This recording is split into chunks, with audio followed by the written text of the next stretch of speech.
제가 좀 깐깐해졌죠. 오늘 머리가 좀 아파가지고 좀 깐깐해졌으니까 알아서들 하십시오. 제자입니까? 라는 유명한 책을 아실 겁니다. 이 책을 지으신 분이 후안 까를로스라는 분입니다. 이분이 하루는 이런 일이 있었다고 합니다. 주일 설교를 다 마치고 광고 시간에 뜬금없이 이런 말을 했답니다. 성도 여러분, 다음 주에 교회에 오실 때 여러분 모두 집문서를 가지고 오십시오 라고 광고를 했다고 합니다. 네, 왜 웃으십니까? 네. 그런데 놀랍게도 다음 주일에 성도들이 모두가 집문서를 가지고 왔답니다. 이제 목사님이 설교를 시작했습니다. 이런저런 설교를 하시더니 뜬금없이 성도들에게 이렇게 묻는 겁니다. 여러분의 생명은 누구 것입니까? 성도들이 대답했겠죠. 뭐라고 대답했을까요? 하나님의 것입니다. 여러분의 재산은 누구의 것입니까? 하나님의 것입니다. 여러분 자신은 누구의 것입니까? 하나님의 것입니다. 여러분이 가지고 있는 모든 것은 다 누구의 것입니까? 하나님의 것입니다. 성도들이 모두 이렇게 대답을 했습니다. 그러자 목사님이 이렇게 말했답니다. 그럼 집문서를 가지고 오신 분들은 모두 다 앞으로 나와서 집문서를 강단에 바치십시오 라고 이야기를 했다고 합니다. 근데 또 놀랍게도 성도들이 정말 집문서를 강단에 올렸다는 겁니다. 여러분 같으면 어떻게 하시겠습니까? 집문서를 강단에 올리라면 올릴 자신 있으십니까? 있습니까? 없습니까? 저한테 백날 물어봐야 저는 올릴 집문서가 없습니다. 혹여나 내 이름으로 된 집문서가 있다면 올릴 수 있겠습니까? 여기 집문서 가지고 있는 사람이 없어요. 문장로님도 다 김민아 집사님 거지 본인 게 아니거든요. 네, 아무튼 올릴 게 없으니까 우리는 참 다행이지만 그분들은 다 강단에 올렸답니다. 이제 목사님이 그 집문서를 하나씩 보면서 아무개 집사님 나오십시오 라고 말하면서 그 집문서를 돌려줬답니다. 그러면서 이렇게 말했답니다. 이거 하나님이 집사님에게 맡긴 겁니다. 잊지 말고 사십시오 라고 말했다라는 겁니다. 이 목사님이 이런 이야기를 통해서 성도들의 삶의 주인이 그리고 통치자가 하나님이라는 사실을 평생 잊지 못할 사건으로 만들어주기를 원하셨던 겁니다. 오늘 본문의 베드로도 마찬가지입니다. 베드로 사도 역시 유대인들을 향해서 예수 그리스도가 주인이시며 진정한 통치자이시다 라고 설교하는 내용이 바로 오늘 본문의 내용입니다. 그러므로 오늘 설교를 통해서 저와 여러분 모두가 다시 한번 재확인해야 될 것이 있습니다. 과연 나는 주님을 진정한 통치자라고 인정하며 살고 있는가? 나는 정말 그렇게 확신하고 나는 정말 그렇게 고백하고 있는가? 이 부분을 다시 한번 재확인을 해보시고 다시 한번 오늘 이 예배 이 시간을 통해서 주님이 내 삶의 진정한 통치자이십니다라고 함께 다시 한번 확신 가운데 고백하게 되는 이런 은혜가 임했으면 좋겠습니다. 우리가 지난주에 나누었던 내용 기억나십니까? 오순절의 성령 강림 사건은 어떤 선지자의 예언이 성취되었다고 했습니까? 요엘 선지자의 예언이 성취된 사건이었다라는 거였죠. 그러면서 지난주 설교의 마지막 결론은 뭐냐? 주의 이름을 부르는 자는 구원을 얻으리라. 이게 바로 21절에 나오는 마지막 이야기입니다. 그러면 오늘 본문의 이야기는 뭐냐? 거기서부터 시작되는 거죠. 주의 이름을 부르는 모든 자가 구원을 얻는다고? 왜?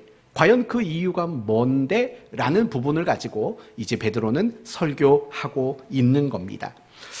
오늘 본문의 내용은 예수님이 이 땅에 오셔서 어떤 사역들을, 어떤 과정들을 거치셨는가를 통해서 예수님의 구원의 사역을 조명하고 있다는 것을 우리는 먼저 기억해야 합니다. 22절 말씀을 보십시다. 22절을 보면 이스라엘 사람들아 이 말을 들으라. 너희도 아는 바와 같이 하나님께서 나사렛 예수로 큰 권능과 기사와 표적을 너희 가운데 베푸사라고 말을 합니다. 무슨 말인 거 아니? 예수님께서 이 땅에서 3년 동안 하나님이 허락하신 능력과 기사와 표적을 통해 공생애를 하셨다. 3년간의 공생애 사역을 감당하셨다라는 얘기입니다. 그러면서 23절을 보면 그가 하나님께서 정하신 뜻과 미리 아신 대로 내어준 바 되었거든. 다시 말하면 예수님께서 하나님의 그 계획과 작정하심 속에서 죽임을 당하셨다라는 겁니다. 그게 바로 23절이죠. 법 없는 자들의 손을 빌려 못 박아 죽였나니. 그러니까 처음에는 예수님의 공생의 3년간의 이야기를 했고 그 다음은 예수님의 죽으심에 대한 이야기를 했습니다. 그러면서 24절로 넘어가시면 예수님의 또 하나의 모습을 소개합니다. 하나님께서 그를 사망의 고통에서 풀어 살리셨으니 이는 그가 사망에 매여 있을 수 없음이라. 이건 어떤 사건을 두고 하는 말일까요? 예수님의 부활 사건을 두고 하는 이야기인 겁니다. 그리고 나서 25절 이하에서 28절까지 보면 다윗의 시가 소개가 됩니다.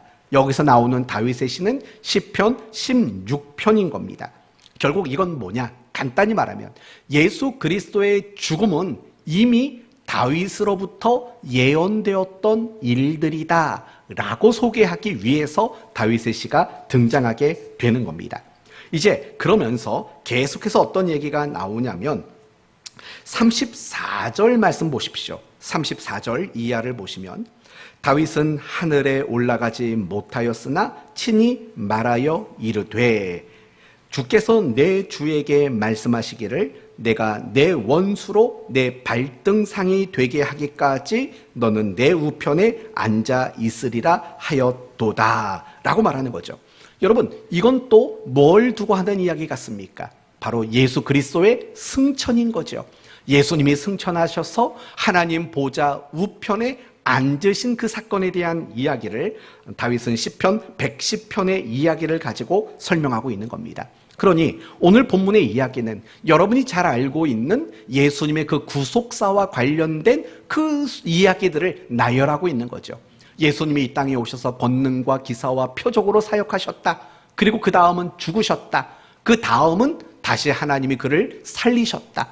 그리고 그 다음은 뭐죠? 그분이 하나님 보좌 우편으로 올리셨다. 승천했다라는 이야기를 지금 하고 있다라는 겁니다. 결국 결론은 무엇입니까? 바로 36절이 그래서 결론이 되는 겁니다. 그런즉 이스라엘 온 집은 확실히 알지니 너희가 십자가에 못 박은 이 예수를 하나님이 주와 그리스도가 되게 하셨느니라. 즉 우리를 위해 이 땅에 오셔서 사역하시고 죽으시고 부활하시고 승천하셔서 하나님 보좌에 앉으신 그분, 바로 그분이 주와 그리스도가 되셨다. 다르게 말한다면 그분이 모든 것의 주인이시고 그분이 모든 것의 진정한 통치자가 되셨다라는 겁니다. 그러면 이 부분을 연결하면 이렇게 되죠. 주의 이름을 부르는 자는 구원을 얻으리라고 말했습니다. 그 이유가 뭡니까? 바로 예수 그리스도가 주와 그리스도가 되셨기 때문에, 예수 그리스도가 모든 것의 주인이시며 모든 것의 진정한 통치자가 되셨기 때문에 주의 이름을 부르는 자는 모두가 다 구원을 받게 된다. 바로 이것이 오늘 베드로의 설교의 내용이라고 말할 수 있는 겁니다. 그리고 예수님께서 주와 그리스도가 되셨다라는 것을 증거하는 사건이 뭐냐? 그게 바로 오순절 성령의 사역이라는 겁니다. 이걸 조금 더 다르게 말하면 이런 뜻인 거죠. 예수님이 주와 그리스도 통치권자가 되셔서 하셨던 첫 번째 사역이 뭐냐? 그것은 성령을 이 땅에 보내주시는 사역이라는 겁니다. 여러분, 성령은 아무나 보낼 수가 없어요. 모세도 성령을 보낼 수 없어요. 요즘 가끔씩 유튜브에 보면 어떤 젊은 전도자의 이야기가 나와요. 막 여기 이 나라 저 나라 다니면서 막 귀신을 쫓아내며 온갖 일을 하는 이야기가 나와요. 그걸 보면은 참 기가 막힌 게 뭐냐? 누구에게나 본인이 성령을 줄 수 있을 것처럼 이야기를 한다고요. 누구에게나 성령을 줄 수 있을 것처럼. 여러분, 사실 그렇지 않아요. 성령을 주실 수 있는 분은 오직 하나님 한 분 말고는 없는 겁니다. 그렇기 때문에 예수 그리스도께서 하나님 보좌 우편에 앉으셨고 성도들에게 성령을 보내셨다는 것은 이제 그분이 진정한 통치권자가 된 것, 모든 이름 위에 가장 뛰어난 이름이 되신 하나님 보좌에 앉으신 이가 되었다라는 그 증거의 사건이 뭐냐? 그게 바로 성령이 강림하는 그 사건의 의미이다. 베드로는 이런 이야기를 우리에게 하고 있는 겁니다. 저는 이 이야기를 통해서 예수께서 주와 그리스도가 되신다. 다르게 말한다면 예수님이야말로 진정한 통치자가 되셨다라는 이 말씀을 저와 여러분이 함께 나누려고 합니다. 이제 여러분에게 묻습니다. 지금 베드로는 유대인들에게 질문을 하고 있는 겁니다. 이 이야기를 하고 있는 겁니다. 예수 그리스도가 이제 진정한 통치권자가 되셨다라고 이야기를 하는 거죠. 그러면 왜 유대인들에게 이런 말을 하고 있을까요? 예수님을 죽인 그들의 잘못을 지적하고 꾸중하기 위해서 이 말을 할까요? 물론 틀린 말은 아닙니다. 그러나 훨씬 더 중요한 의미가 이 속에 담겨져 있습니다. 그것은 이런 거죠. 누구든지 예수를 주와 통치권자로 인정하지 않으면 구원을 받을 수 없기 때문이라는 겁니다. 아까 여러분에게 말씀드렸죠. 주의 이름을 부르는 자는 구원을 얻으리라. 여러분, 구원을 얻기 위해서 필요한 게 뭡니까? 주의 이름을 불러요. 주의 이름을 부르는 자가 돼야 돼요. 여러분, 그런데 우리가 주의 이름을 부르는 자가 되기 위해서는 필요한 게 뭐냐?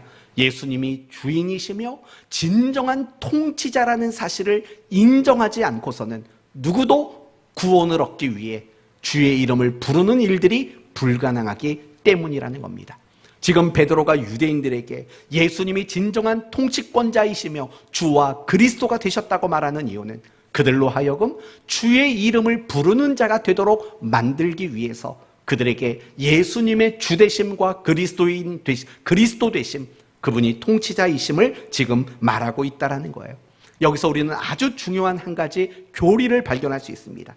그것은 무엇이냐면 예수님이 온 땅의 주인이시며 온 땅의 통치자라는 사실을 인정하지 않으면 신앙이 성립되지 않는다라는 거예요. 여러분, 이 부분이 얼마나 중요한지 몰라요. 예수 그리스도께서 진정한 통치자라는 그 한 가지 사실, 그걸 인정하고 고백하지 않으면 믿음이 성립되지 않고 신앙이라는 것 자체도 성립될 수가 없다라는 거예요. 이제 이 이야기를 여호수아 2장의 이야기로 예를 들어 설명하겠습니다. 여호수아 2장을 보면 여리고 성을 정탐하는 사건이 나옵니다. 여호수아는 몇 명을 정탐꾼으로 보냈습니까? 12명이라고 말하진 않겠죠? 몇 명을 보냈죠? 2명을 보냈다고요. 2명이 정탐꾼을 보냈어요. 그런데 여리고 왕이 금방 정탐꾼이 왔다는 소식을 전해 듣게 됩니다. 그래서 이 정탐꾼을 잡으라고 군인들을 보냅니다. 그때 이 정탐꾼들은 어디에 있었습니까? 누구 집에 있었습니까? 기생 라합의 집에 있었습니다. 그때 라합은 이 정탐꾼 2명을 숨겨주고 그들이 도망을 갈 수 있도록 여러 가지 계획과 작전을 세우고 그들을 도와주게 됩니다. 그렇다면 여기서 여러분에게 한번 물어봅시다. 분명히 이 기생 라합이 정탐꾼을 도와줬습니다. 그 도와줄 수 있었던 이유가 뭘까요? 그것은 라합의 마음 안에 신앙이라는 것이 만들어졌기 때문입니다. 신앙이 성립되었기 때문에 정탐꾼들을 도와준 거 아니겠습니까? 그렇다면 어떻게 기생 라합은 신앙이라는 것이 생겨나게 되었을까요? 그 이유를 이렇게 성경은 이야기하죠. 그 라합이 여리고 안에 살면서 하나님이 이스라엘 백성들을 위해서 행하셨던 모든 일들에 대한 소문을 다 들었다는 거죠. 그래서 라합이 뭐라고 고백하냐면 이렇게 고백합니다. 너희의 하나님 여호와는 위로는 하늘에서도 아래로는 땅에서도 하나님이시리로다 라고 말하는 거죠. 여러분, 이 고백에 의미하는 바가 뭡니까? 하나님이야말로 하늘과 땅에 가장 유일하시고 참되신 하나님이시다라는 고백을 하고 있는 거예요. 다시 말한다면 하나님이야말로 진정한 통치자이시다라고 라합이 고백을 했다라는 거예요. 바로 그게 중요한 거예요.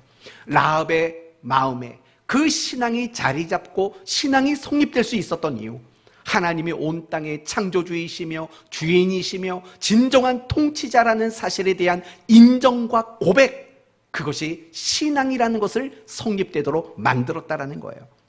그러나 반대로 생각해 볼 것도 있어요. 이 라합과 함께 여리고성에 살던 사람들을 생각해 봐요.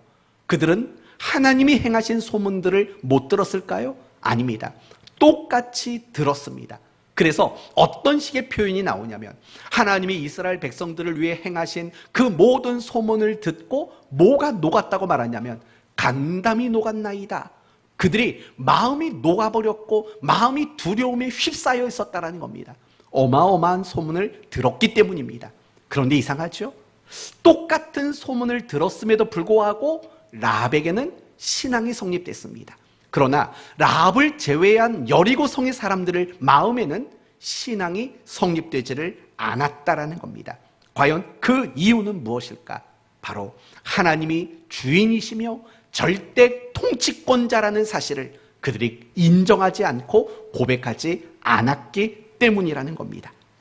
여러분, 오늘 본문 다음 본문 사도행전 2장 37절 이하를 보면 어마어마한 결과가 나타납니다. 어떤 결과가 나타나냐면 베드로의 이 설교를 들은 3,000명이 회개를 하게 되고 그들이 세례를 받게 되고 그들이 믿는 자가 되는 어마어마한 일들이 일어나게 됩니다. 어떻게 그런 일들이 일어날 수 있었을까요?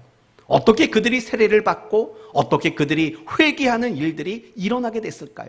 그 이유는 그 베드로의 설교를 들은 그 많은 사람들이 바로 예수 그리스도가 주 되시며 그분이 진정한 통치자라는 사실을 인정하고 고백했기 때문에 그들이 회개하고 세례받고 믿는 자가 될 수 있었다라는 사실을 우리는 알아야 된다는 거예요.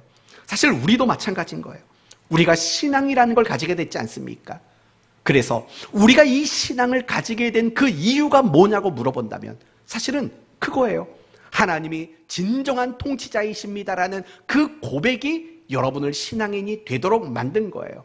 그래서 우리 모두가 함께 모일 때마다 고백하는 사도신경의 신앙 고백의 첫 대목이 뭡니까? 시작.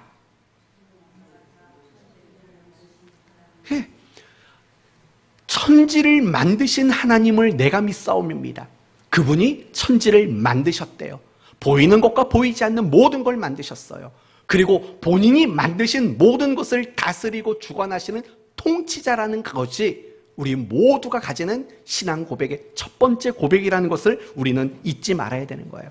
사랑하는 성도 여러분, 신앙은 그렇게 성립되는 거예요. 하나님이 진정한 통치자시다.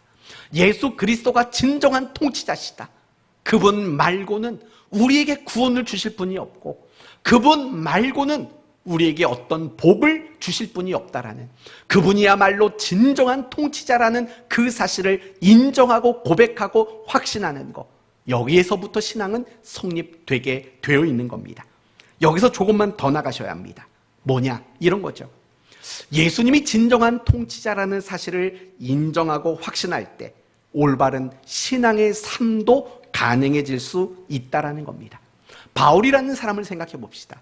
바울은 이방인의 사도로 부름받은 사람입니다.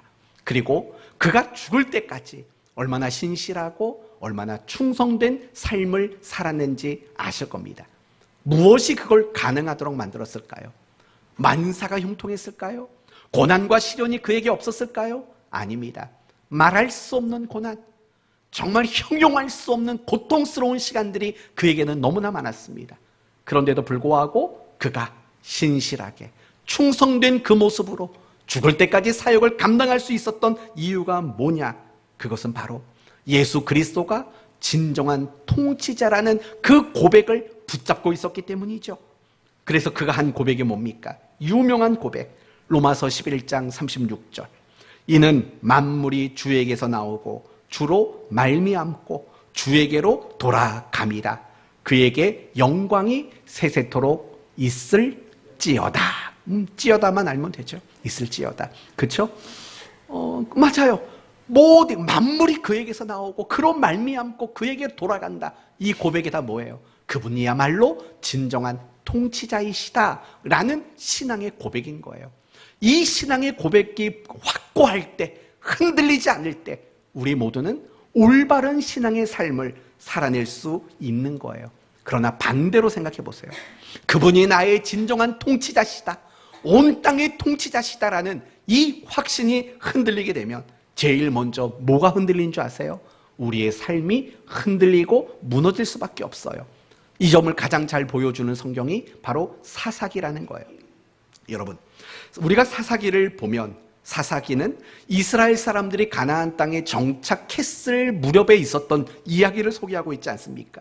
그런데 중요한 것은 뭐냐?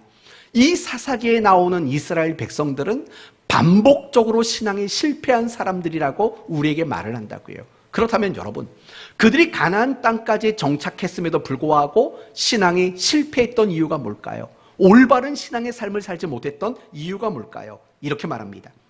그때에는 이스라엘의 왕이 없으므로 사람마다 자기 소견에 옳은 대로 행하였더라가 나와요. 여러분, 정말 왕이 없었을까요? 아니요. 분명히 하나님께서 그 이스라엘이라는 나라의 정말 통치자였고 왕으로 계셨어요. 그런데 왕이 없음으로라는 표현이 나와요. 그것은 하나님이 왕으로 안 계셨다는 뜻이 아니라 이스라엘 백성들 모두가 너나 할 것 없이 하나님을 왕으로 인정하지 않은 거죠. 하나님을 진정한 통치권자로 인정하지 않았던 거죠. 그것이 결국은 그들의 신앙의 실패를 결정지을 수 있었던 결정적인 원인이었다라는 거예요. 사실 우리도 마찬가지인 거예요. 우리가 올바른 신앙의 삶을 살지 못하는 이유는 뭐냐? 그분이 내 인생의 주인이시다. 그리고 그분이야말로 내 인생의 진정한 통치권자이시다. 통치자이시다. 라는 이 사실이 확신 가운데 거하지 않기 때문인 거죠. 그분이 내 삶의 주인이에요. 그분이 내 삶을 통치하고 있어요. 이것이 명확하고 분명하면 우리는 올바른 신앙의 삶을 얼마든지 살아갈 수 있게 된다는 거죠. 바로 이것이 허물어지면 우리의 신앙도 허물어지는 거예요. 첫 번째 결론은 이겁니다.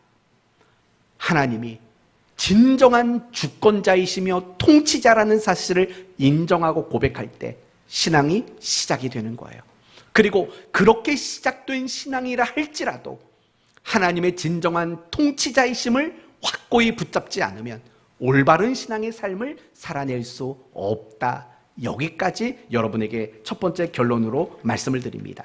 그렇다면 여러분, 하나님이 통치권자라는 사실을 알고 인정하는 것, 고백하는 것 얼마나 중요한지 아시지 않습니까?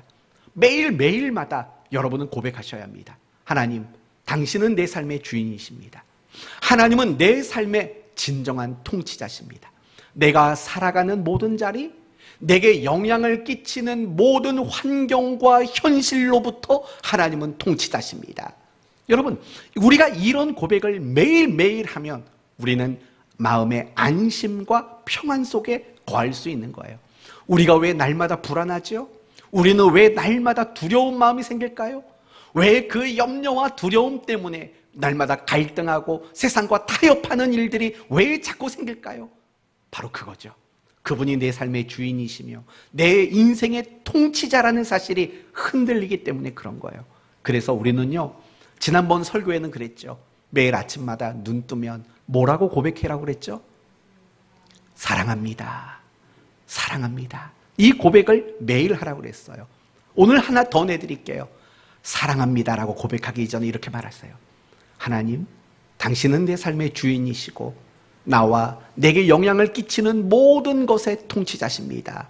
사랑합니다. 이렇게 이렇게 한번 여러분이 고백하셨으면 좋겠어요.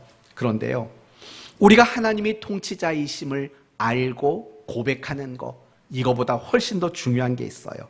그게 뭐냐? 하나님의 통치에 우리 모두가 항복하는 일이 훨씬 더 중요한 거죠. 아무리 입술로는 하나님이 통치자입니다라고 고백한들 내가 그 통치에 순응하고 항복하지 않는다면 아무것도 아니기 때문에 그런 거죠. 그렇다면 우리가 하나님께 항복한다라는 이 말을 이해하기 위해서는 조금 더 여러분이 알아야 될 것이 있습니다. 그건 이런 거죠. 하나님은 어떤 통치자이실까? 하나님은 어떤 통치자이실까를 우리는 알아야 합니다. 생각나는 대로 말해 보십시오. 하나님은 어떤 통치자실까요? 의로운 통치자세요. 하나님은 공의로운 통치자세요. 하나님은 사랑으로 통치하시는 분이세요. 하나님은 거룩한 통치자이시지요. 하나님은 항상 우리를 복되게 통치하시는 분이세요. 그런데 이러한 하나님의 통치의 모습들 말고 훨씬 더 중요한 것은 이거죠. 하나님은 우리에게 인격적인 통치자라는 사실을 우리는 반드시 알아야만 하는 겁니다. 하나님은 통치자세요. 그러나 김정은과 달라요. 김정은도 통치자잖아요. 근데 하나님의 통치와 김정은의 통치는 어떻게 다를까요? 이렇게 다르죠. 김정은의 통치는 독재자로서의 통치예요. 그러나 하나님의 통치는 전혀 그렇지 않아요. 하나님은 우리에게 통치자가 되셔요. 그러나 우리에게 힘과 또는 위력으로, 우리를 제압함으로 강압적으로 우리를 통치하시는 하나님은 아니라는 거예요. 여러분, 김정은이 보면 그 통치는 정말 독재자예요. 마음에 안 들면 다 그거예요. 요즘에 제가 언뜻 지나가면서 봤는데 무슨 더 킹덤? 뭐 호텔 리어와 관련된 드라마 혹시 있나요? 네? 호텔 리어예요, 제목이? 아, 그래요? 그 소녀시대 그 유명한 여자 가수가 주인공으로 나오는 거 맞나요? 아, 글쎄요. 아무튼 있어요. 근데 그 호텔 그 이사가 사람들을 이렇게 직원들을 보면서 마음에 안 들면 뭐라고 말하면 이렇게 말해요. 치워. 이렇게 말하면 그날 바로 해고가 당하는 거예요. 하나님은요, 그런 통치자가 아니라고요. 우리를 하나님은 통치하세요. 그런데요, 우리가 그 통치에 순응하지 않는다고 해서 우리를 향해 치워, 버려, 이런 말을 하는 분이 아니라는 거예요. 여러분, 창세기 32장을 보면 그 유명한 사건이 나오죠. 야복 나루터 사건이 나와요. 어느 날 야곱이 이런 소문을 들어요. 형 에서가 400명의 부하를 이끌고 널 죽이려고 찾아온다더라. 이 얘기를 듣고 야곱이 굉장히 큰 두려움에 빠지죠. 그래서 자신의 재산과 가족들을 세 대로 나눠요. 그리고 자기는 맨 뒤에서 숨어 있는 거죠. 나루토에 숨어 있는 거죠. 그런데 어떤 사람으로 표현되는 하나님이 등장해요. 그리고 야곱과 뭘 합니까? 우리가 알고 있는 대로 씨름을 합니다. 힘겨루기를 합니다. 그런데 그 야곱과 힘겨루기를 하던 그 사람이 뭐라고 말하냐면 그를 이길 수 없으므로라고 말을 해요. 야곱을 이길 수 없다는 표현을 해요. 근데 이 말이 이해가 되십니까? 어떻게 야곱을 못 이기겠습니까? 생각해 봐요. 그 사람이 야곱의 허리를 쳤더니, 환도뼈를 쳤더니 어떻게 됐어요? 이게 탈골이 돼가지고 절름발이가 됐다고요. 여러분, 손 하나로 누군가를 절름발이 시켰다는 거, 그거 엄청난 일 아닙니까? 그리고 야곱이 또 뭐라고 말하냐면 나에게 뭘 해주지 않으면 안 보내겠답니까? 축복해주지면 안 보내겠답니다. 이 말은 무슨 말입니까? 야곱보다 그 사람은 세다라는 겁니다. 분명히 센 거예요. 손 하나로 그렇게 절름발이를 만들었잖아요. 축복 안 해주면 안 보낸대잖아요. 센 사람으로 인정을 하는 거예요. 그렇다면 과연 이 씨름이 의미하는 바는 뭘까요? 그것은 야곱이 하나님에게 항복하는 의미가 그 속에 담겨져 있다라는 거예요. 정확히 말하면 이런 거예요. 지금까지는 내 힘으로 살았다는 거예요. 내 주권 아래 살았다는 거예요. 그러나 이제는 하나님의 주권과 하나님의 통치를 인정하고 그 속에 내가 이제는 살아가겠다라는 의미가 바로 나로 축복하지 않으면 보내드리지 않겠습니다라는 야복 나루의 메시지라는 거예요. 여러분, 생각해 보세요. 야곱이 이렇게 하나님께 항복할 때까지 걸렸던 시간이 얼마나 오래인지 아십니까? 적어도 라반 삼촌 집에서 생활한 기간만 해도 20년이 넘습니다. 근데 신기하죠. 하나님은 그 20년이 넘는 그 오랜 시간들 동안 야곱에게 억지로 항복을 받아내지를 않았다라는 거예요. 야곱이 겪는 모든 상황, 야곱이 느끼는 모든 감정, 야곱이 겪게 되는 모든 현실, 지정의, 야곱에게 있어서의 모든 지정의를 통해서 결국 하나님은 항복을 받아내시고 말았다라는 거예요. 이게 바로 하나님은 인격적인 통치자라는 거예요. 우리의 지정의를 감당하시고 우리의 지정의를 동원해서 우리를 스스로 항복하도록 만들어주시는 분, 바로 그분이 인격적인 통치자이신 바로 하나님이시라는 거예요. 바로 그분이 하나님이신 거예요. 여기서 우리가 알아야 되는 게 있어요. 제가 여러분에게 이 말을 왜 하느냐? 우리는 분명히 하나님이 진정한 통치자이시고 우리는 그분에게 항복해야 된다고 말했어요. 그런데 중요한 건 뭐냐?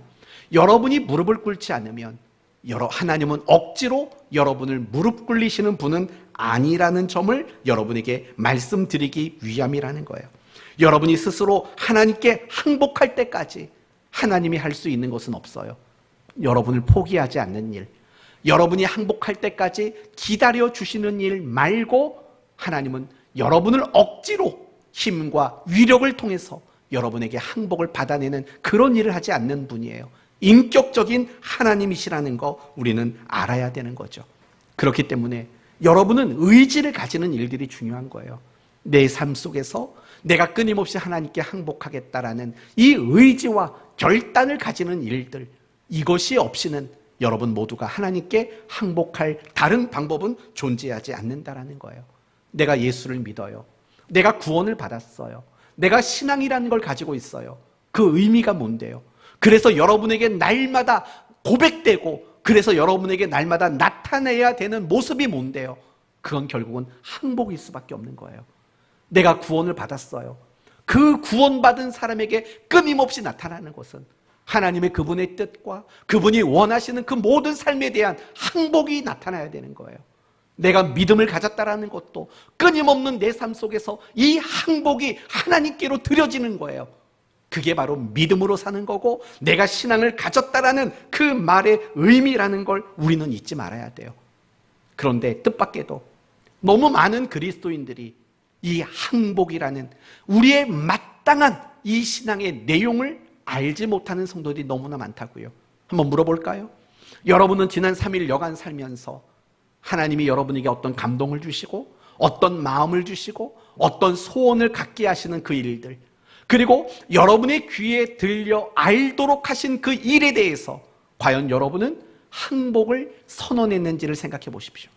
여러분의 신앙생활 속에서 나의 주인 되시며 나의 진정한 통치자 되신 그분 앞에 내가 항복하는 일이 정말 많은가를 생각해 보십시오. 그게 많아야만 되는 거예요.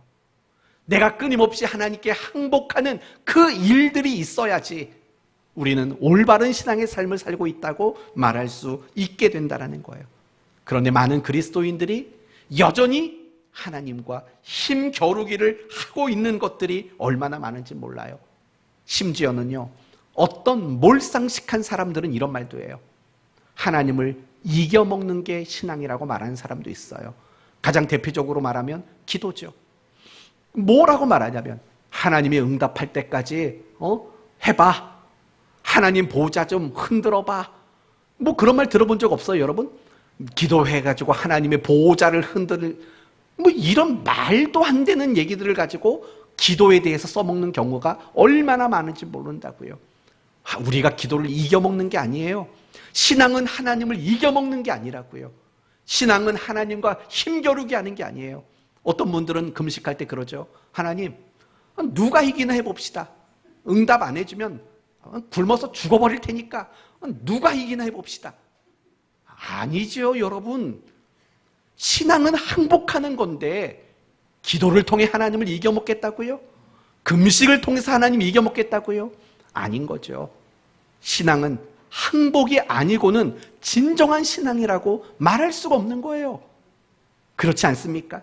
우리는 날마다 항복해야 돼요. 여러분, 오늘 저녁에 가면 잠 안 오실 거예요. 예배 시간에는 그렇게 잠이 와도 집에 가면 예배 시간에 좀 쉬어나가지고 잠이 안 올 거라고요. 그러면 집에 가서 고민하세요. 나는 지금 항복하고 있나? 내가 지금 하나님 앞에 항복하지 않고 있는 건 없을까? 이 고민을 많이 할 수 있는 저녁이 됐으면 좋겠어요. 밤새도록 고민하고 새벽에 나오시면 돼요. 정말 이런 고민 없이 우리는 살아가면 안 되죠. 내가 하나님 앞에 항복하는 건 없는가? 왜 이런 고민을 안 할까요? 하나님이 어떤 생각을 주셨고 하나님이 어떤 계획을 주셨는데 어떤 마음을 주셨는데 우리는 왜 항복하지 않을까요? 그런데 우리는 스스로 말하죠.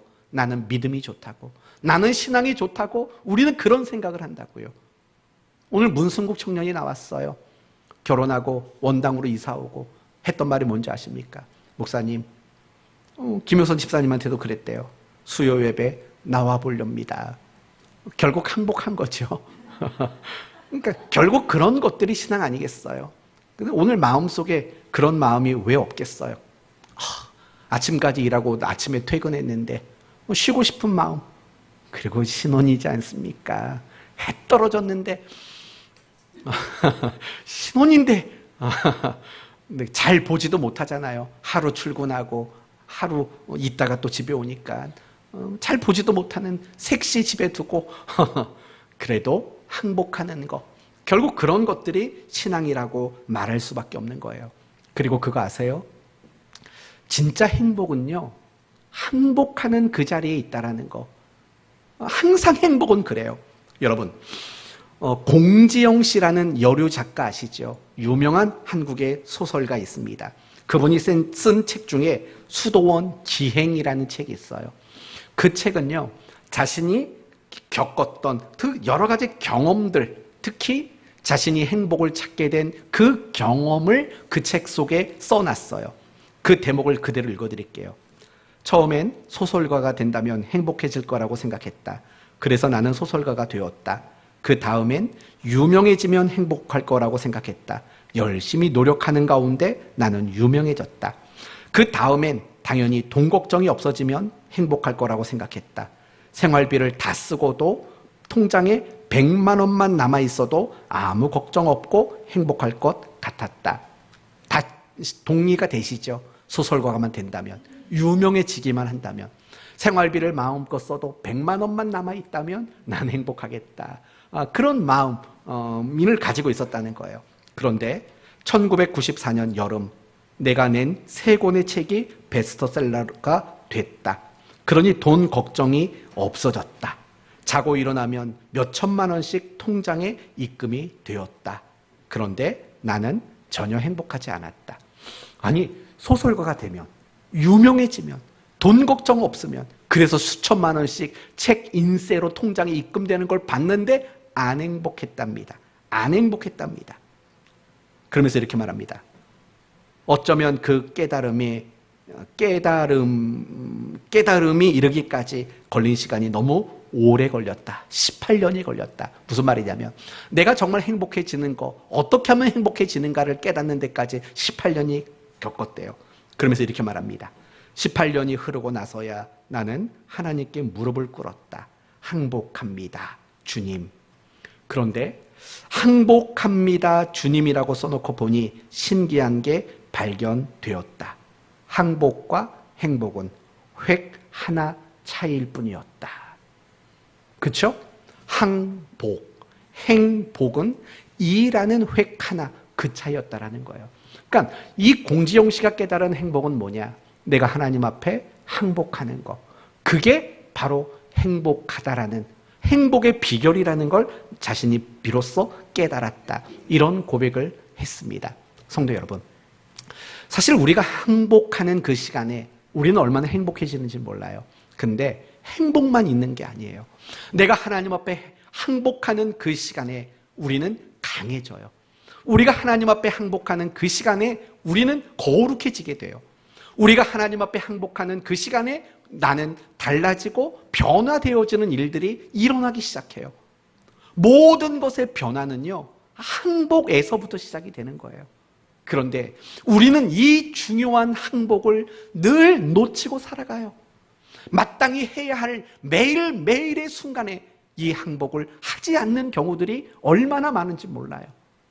저는 여러분이요, 항복했으면 좋겠어요. 이렇게 예배 시간에 말씀을 듣잖아요. 그러면 그 말씀에 여러분이 항복하셨으면 좋겠어요. 여러분이 하나님 앞에 기도하다 보면 하나님이 얼마나 귀하고 좋은 마음, 거룩한 마음들이 많이 주십니까? 그 일 앞에 여러분이 항복하셨으면 좋겠어요. 그 자리에 여러분에게는 놀라운 변화와 그 행복의 시간들이 비로소 시작되기 때문에 그런 거예요. 항복하셔야 돼요. 그러면 우리는 어떻게 항복할 것인가 간단히 말씀드리고 마칩니다. 첫째는 기도하는 겁니다.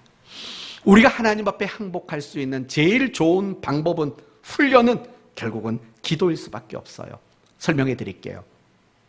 우리가 기도하면 하나님은 다 응답해 주지 않으십니다.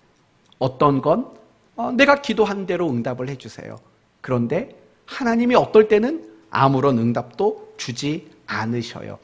이거 아시죠? 그렇다면 왜 하나님은 우리가 구하는 것들을 다 응답해 주지 않으실까요? 왜 때로는 거절하실까요? 왜 무응답하실까요? 이유는 간단해요. 하나님이 결정권자이시며 하나님이 통치자라는 사실을 우리에게 인식시키기 위해서예요. 만약에 바꿔놓고 생각해 보세요.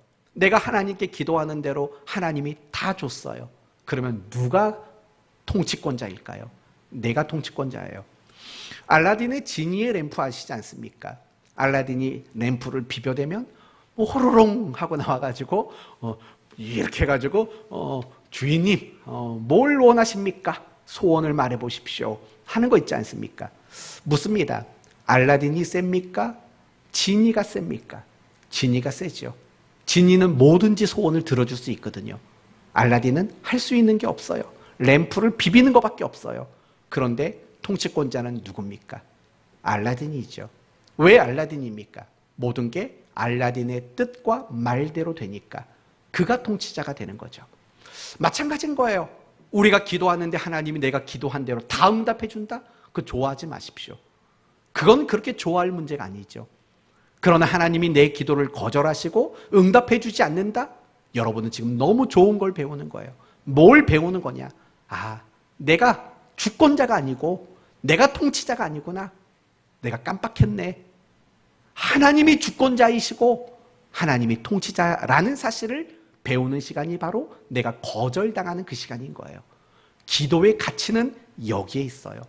여러분, 기도는요, 내가 얼마나 치밀하게 작전을 짜서 하나님께 적당한 표현을 해서 응답을 받아내느냐가 기도의 핵심이 아닌 거예요. 기도는 하나님의 주권을 인정하는 게 기도라는 거예요. 기도 많이 하는 사람이다, 기도하는 사람이다 라는 말의 뜻이 뭔지 아십니까? 기도를 하루에 6시간씩 하는 사람이 기도 많이 하는 기도 사람이 아닌 거예요. 정말 기도하는 사람이란 기도 가운데 철저히 항복할 줄 아는 사람이 정말 기도하는 사람인 걸 잊지 마십시오. 자기 주장만 가지고 3시간, 4시간 부르짖는 건 기도하는 사람이 아닌 거예요. 자기 주장을 고집한다면 그게 어떻게 진정한 기도겠어요? 왜요? 기도가 우리에게 가르쳐주는 게 뭐라고요? 하나님이 주권자다, 하나님이 결정권자다, 하나님이 통치자다, 그걸 가르쳐주는 게 기도인데 내 주장만 3시간, 4시간씩 부르짖는다면 어떻게 그게 기도의 사람이라고 말합니까? 기도하면 할수록 내게 어떤 열매가 맺혀지게 될까요? 항복이라는 열매가 맺혀지는 거예요. 그 사람이 진짜 기도하는 사람인 거예요. 따라서 우리는 기도하면 할수록 하나님께 항복하는 사람이 될 수밖에 없어요.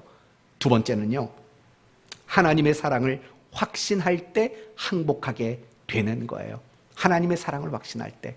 탕자를 경우로 예를 들어 봅시다. 탕자는 허랑방탕하게 살았어요. 그러다 자신의 잘못을 깨닫고 아버지에게로 돌아갔어요. 여러분, 아버지에게 돌아갔다는 건 뭘까요? 아버지에게 이제 항복했다라는 거예요. 유산 물려주십시오, 나 떠날 겁니다 할 때 아버지는 거절했죠. 그 끝까지 아들은 아버지의 말에 항복하지 않은 거예요. 그런데 나중에 아버지에게 돌아가요. 그 말은 이제 항복하며 살겠다는 거죠.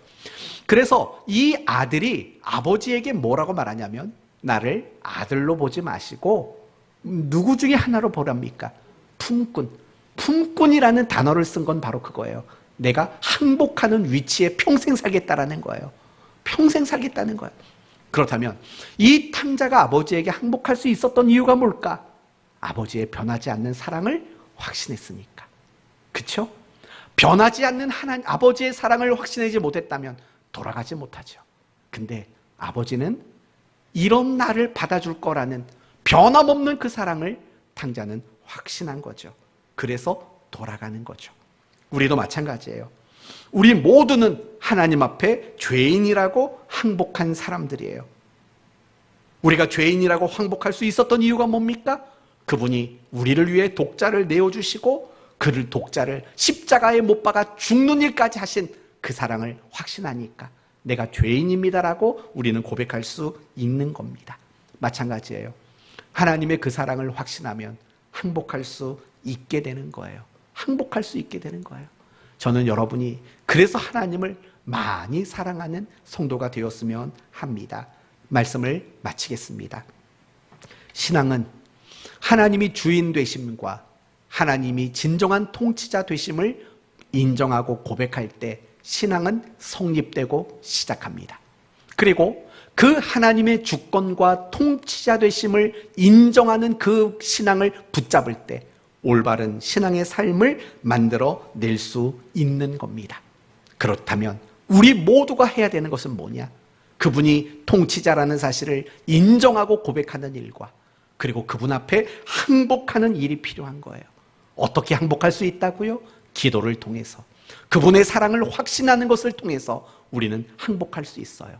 그리고 우리가 그 하나님께 항복하는 그 순간 우리에게는 놀라운 변화의 역사가 일어나게 되는 거예요.